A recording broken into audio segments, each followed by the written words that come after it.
做完一日嘢係咪好攰呢？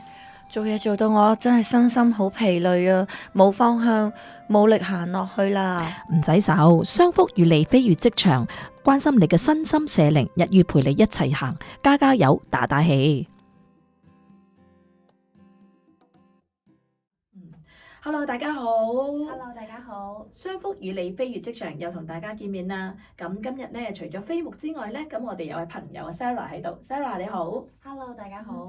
Sarah 好年輕可，咁佢係一位心理學家，大家心水清咧應該知道，唔係第一次嚟噶啦 Sarah。咁佢之前咧都俾咗好多分享俾我哋嘅。今日咧我就請佢嚟咧係講關於焦慮嘅，因為呢一個月份咧我哋都係唔同嘅篇章咧都係漫談，即係焦慮點樣影響我哋嘅身心社靈嘅。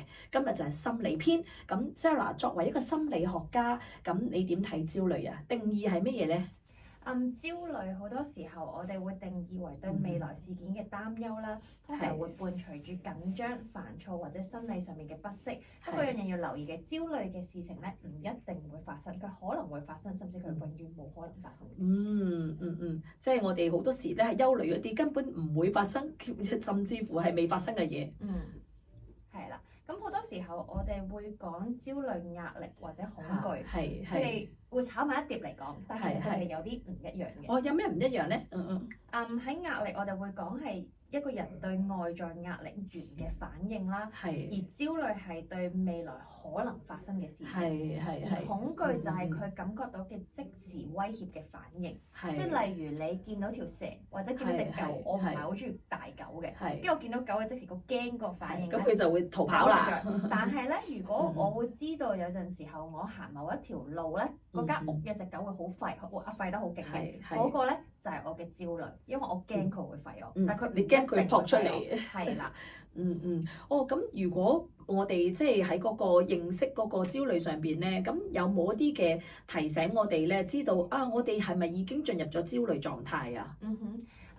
其實係咪進入咗焦慮狀態有好多唔同嘅可能呈現嘅方式嘅。即係例如有啲人會可能喺職場上邊啦，先講下，有啲人可能會 overthinking 啦，佢會過度思考好多嘢，或者我哋話佢好過敏感啊，諗多咗啦，俗稱叫做。係啦。有冇啲具體例子咧？喺職場裏邊咧，呢啲 overthinking 係會係點樣噶？例如上司可能對於你工作俾一啲嘅 feedback 啦，咁嗰啲 feedback 可能係有中性，或者有啲係可能係可以 areas of improvement 嘅。咁如果一個人本身裡面已經會比較容易焦慮嘅時候，佢就會諗，點解老細會咁樣講㗎？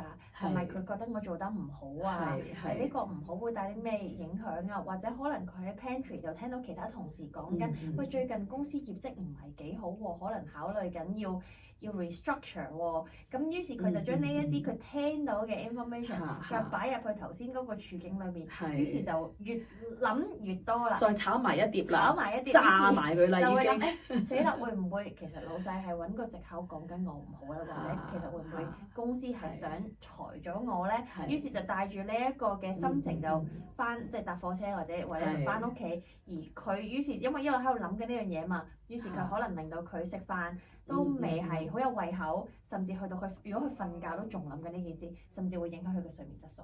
哇！好似一環扣一環咁樣嗬，即係其實咧，我哋人咧個情緒咧，好多時都去到個玻璃位啊嚇。咁我都聽過啲人咧會講埋個玻璃心嗬。我諗我哋每一個人咧都有呢個玻璃位。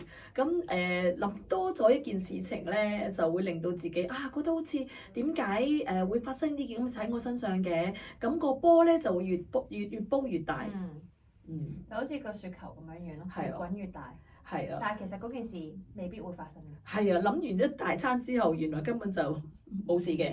咁如果我哋有咁嘅情況咧，咁我哋可以點樣處理啊？處理嘅方式或者未必係用處理嘅，有時我想問係咪用處理呢個字咧？或者我哋點樣去面對佢啦？會有好多唔同嘅方式，即係有時心理學家會講一啲嘅 therapy 嘅方式啦，例如最 common 會見嘅就係 cognitive behaviour therapy 認知行為療法。咁我具體講下。佢就係講緊去改變你嘅負面思維模式，而佢可以令到你嘅行為有所改變。咁咩意思咧？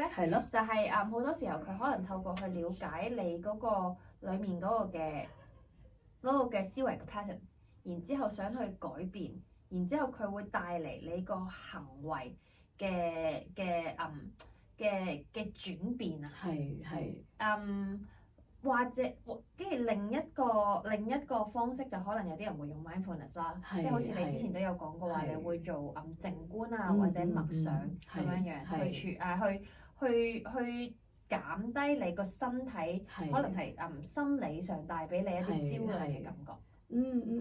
咁其實我哋都要真係好好咁正視呢個問題，即係人我諗係即係焦慮咧係好平常嘅事，即係或者嗰個緊張咧，即係無端白事你企喺台上邊都一定會緊張嚇，咁即係然之後落去逃避，咁不如就點樣去面對嚇，咁當我哋正面嘅面對嘅時候咧，就用一啲嘅有技巧方法，有冇啲特別嘅技巧方法幫助到我哋可以即係知道點樣去面對呢啲嘅情況啊？有啊，你頭先講到話上台講嘢啦，或者其實有啲好簡單嘅呼吸方法啦，係可以 calm 到我哋成個嘅嗰個嘅副交感神經系統嘅，即係我會佢就叫做呢個4-7-8呼吸法。好得意喎，4-7-8啊！係記住呢3個數目字咧，你就可以做到。好，咁啊可以講下點樣4-7-8啊？就係吸氣4秒鐘，閉氣7秒鐘。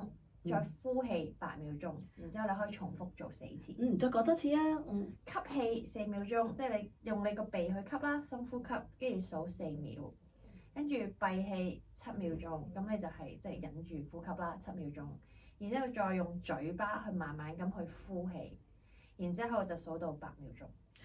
咁好好喎，都覺得可以好容易咁樣去做一啲嘅 practice 嚇，咁會減少咗我哋嘅焦慮，即係緩和我哋嘅情緒嘅嚇。係啊，因為好多時候我哋呼吸，即係呼吸係我哋好自然會做嘅嘢㗎嘛。當你係好 intentionally 去做呢個breathing exercise 嘅時候，其實係可以將你成個人嘅調節到你成個人嘅心跳啦，或者你個血壓係好，即係今日我哋都其實喺個 full version 裏邊咧，我哋就講咗好多關於點樣去認識呢一個嘅焦慮啦，咁佢成因係乜嘢啦，個表現如何啦，點樣去面對啦，咁即係等等咧，其實我哋呢個精華片段咧就唔能夠一一講俾大家聽嘅，咁所以咧就邀請大家咧點擊下邊嘅連結去收聽翻1小時嘅即係 full version 嘅錄音。咁我哋即係除咗呢方面即係心理學家上邊點樣去面對之外，其實咧喺聖經入邊咧都有好多個提醒嘅噃。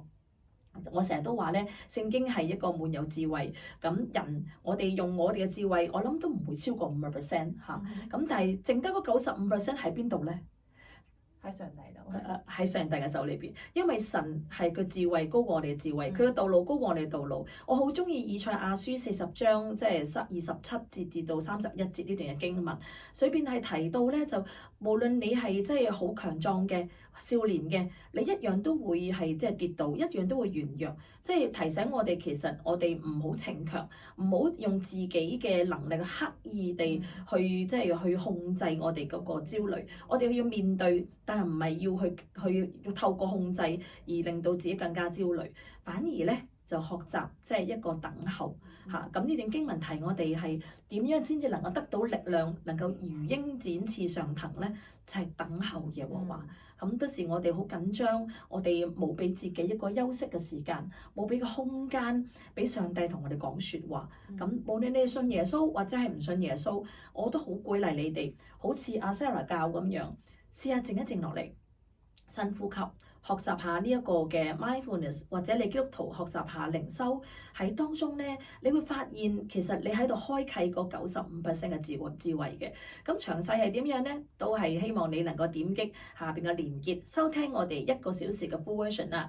咁我哋嘅而家嘅精華片段喺度先。咁希望下次見到大家啦，歡迎大家去收睇我哋嘅商福與你飛越職場呢個節目。咁呢個節目係由商福職場鹽光使團贊助播出嘅。咁我哋希望下次見到你啦，拜拜。商福與你飛越職場係由商福職場鹽光使團贊助播出。如果有任何嘅詢問，歡迎打電話嚟0430095865，或者瀏覽我哋嘅網站 www.besoftandlight.org.au。